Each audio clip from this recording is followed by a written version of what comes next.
Alright, and welcome to another video where I'm going to be going over my orientation day and my first week at TMU, which actually gets broken down into the actual first week, syllabus week, and then what I think the first week of classes is the week after syllabus week. So it's kind of a clickbait title, but hopefully you'll still stick around. So my first time on the TMU campus was for orientation day, which was August 29th. And then classes started on September 6th. I didn't have classes that day, but some people in my cohort did.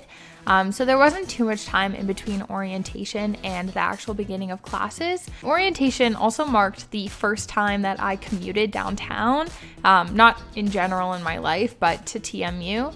And I realized how spoiled I was with having a car and being able to drive places and just assuming that there would be a parking spot where I ended up. It takes me just under 2 hours to get to campus, which gets me to the train station. From the train station, walk to the subway, and then from the subway, walk to class. I'm definitely adjusting because I think before I didn't utilize my time on the train very effectively, but now I'm using it to get readings done and things like that. But the worst part about the train schedule, which I understand because you can't have trains going all the time, but the way they line up with my classes, I always either have to get there 50 minutes early or be like 10 minutes late. So I always choose to get there early. I don't really want to miss out on lecture. There's a lot of waiting time in between when I'm just kind of around the buildings looking a little bit awkward, but there are worse ways to get to class, so I'm not gonna really complain about that too much. I've definitely adjusted to the commute, and I really love the train. Like, I still get excited when I get to go on the train, so maybe that'll wear off. Now, I'm at TMU for orientation day, and the first thing you do, pick a seat. It was like a lecture style, and then they got into their agenda, which was basically staff intros, an introduction to some student groups on campus, financial aid and awards, a program overview, just the philosophies of the midwifery program, security on campus, and then they ended it with a tour, which was really cool. I'll show some pictures that some of my fellow students took. I'll insert them. I would say the most shocking part of orientation was the food. It was so incredibly good. And when they said lunch would be provided, I definitely thought it would just be a sandwich or something. But they pulled out all the stops and had these amazing shawarma platters, and I was in heaven. So that was definitely a dark horse. My biggest takeaway from the day was that most of the information could have been found on the website. I think it was more of a mingling opportunity to get acquainted to campus and also to your peers in the program.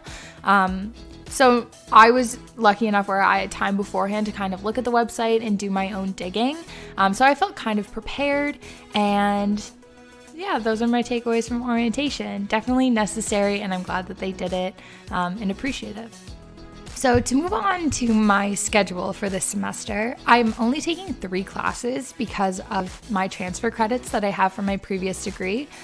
So luckily, I only have class on Wednesday, Thursday, and Friday, which makes, the commute not so terrible.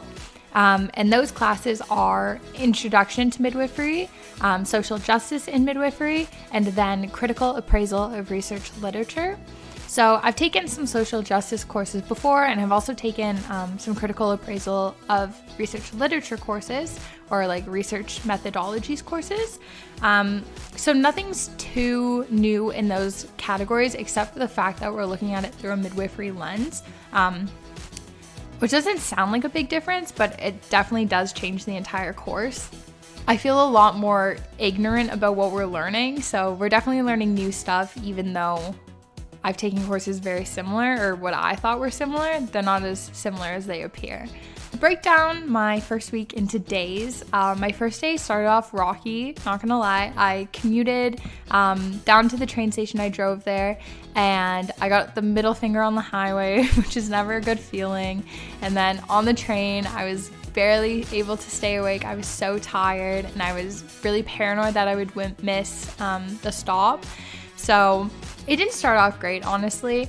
And I think syllabus week, it doesn't really feel like school yet. You don't really feel like you're doing what you're there to do. So I felt a little stifled.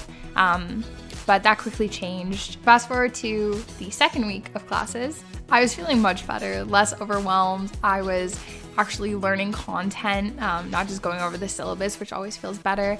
I was interested in what I was learning and able to meet new friends and really get to know people in the program and the staff too. And I feel like what doesn't get talked about enough is like making friends when you're older.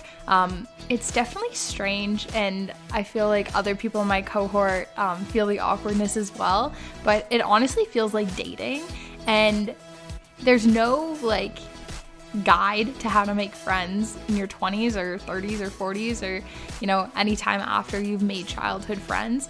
So I think we all feel awkward, and I'm just kind of embracing that awkwardness because there really is no choice if you want to, you know, sit with someone to eat lunch. So I'm just really lucky that all the people in my program are really receptive and want to be friendly and are friendly. So I think I just lucked out in that department. Overall, I started off feeling overwhelmed, which isn't unusual for me starting the school year. But slowly I'm becoming a city gal, so I'm excited about that. The second thing is that there's a lot of readings. I have no exams in any of the courses I'm taking, just assignments and final assignments. So the readings are quite dense and there's a lot of them. I find myself reading all the time, and I'm taking a reduced course load too. So I have a lot of respect for the people who are taking a full course load and doing the readings for all of their courses. I can't imagine that would be a lot. But maybe I'm just a slow reader too, so that could be it. Third takeaway is definitely that people are just so helpful, and I really feel like a sense of community is forming, even though most people commute. There is that like camaraderie, and we're all in this together, and we have a WhatsApp group chat, and you know, people aren't scared to ask questions and just be like, oh, when is this due again? As well as personal things like, you know, I'm really feeling overwhelmed with the reading. Anyone have any tips? So it's just a really positive environment, and I'm happy to be a part of it. Last thing is that I'm going to be starting, hopefully, fingers crossed, following a pregnant individual in the coming weeks. So I'll actually be attending clinic visits and hopefully witnessing a labor and delivery and then postpartum period. And I am beyond excited for that part. It's why I wanted to do the program, to actually interact with clients. As much as learning the theory is super cool, I do want to really interact with people. And hopefully, you know, if you stick around and keep watching the videos, you'll get to see the bread and butter of midwifery too. So thank you.